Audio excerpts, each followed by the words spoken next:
Hi guys, welcome back to another mini blog. ఎన్ని video వచ్చేసి మా ఊరి గ్రామ దేవత అయిన నూకాలం తల్లి పండగ.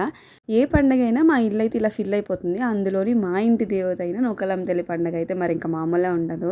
ఫ్యామిలీ అందరితో ఇంకా మార్నింగ్ అయితే రెడీ అయిపోయి అమ్మవారిని దర్శనం చేసుకొని ఇంకా టేబుల్స్ వేసుకొని ఇలా కూర్చుంటాం అనమాట. వచ్చే వాళ్ళందరికీ టోకెన్స్ ఇంకా చందా రాసుకుంటూ ఇలా రాసినంతసేపు ప్రసాదాలు తింటూనే ఉంటాము.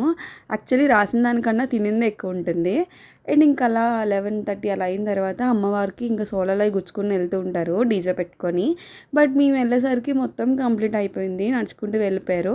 ఇంకా అదే డిసప్పాయింట్మెంట్తో ఇంటికైతే వచ్చేసాము. ఇలా వెళ్తుంటే నాకు మళ్ళీ నా చైల్డ్హుడ్ డేస్ అన్నీ గుర్తొచ్చాయి. ఇంకా మా పాప చూడండి ఎంత చక్కగా ఆడుకుంటుందో. ఇద్దరం ట్విన్నింగ్ వేసుకున్నాము. ఇంకా లంచ్ ఫినిష్ చేసేసి కొన్ని పార్సల్స్ ఉంటే పోస్ట్ చేసి ఇంకా అమ్మవారికి శారీ కొనడానికని అయితే వచ్చాము, మొక్కు చెల్లించడానికి అనేసి అని. విఘ్నేశ్వర సిల్క్స్కి అయితే వెళ్ళాము, ఎందుకు అక్కడ నాకు కలెక్షన్ నచ్చుతుంది అనేసి అని. ఇంకా వెళ్ళగానే నాకు శారీ అయితే బాగా నచ్చింది, ఇంకా ఆ శారీ తీసేసుకున్నాము. సో ఫస్ట్ టైం అనమాట శారీ సెలెక్షన్ చాలా క్విక్గా అయిపోయింది. అమ్మవారు అగ్గిరిగుండం తొక్కిన వాళ్ళకి కంకణాలు కడతారు.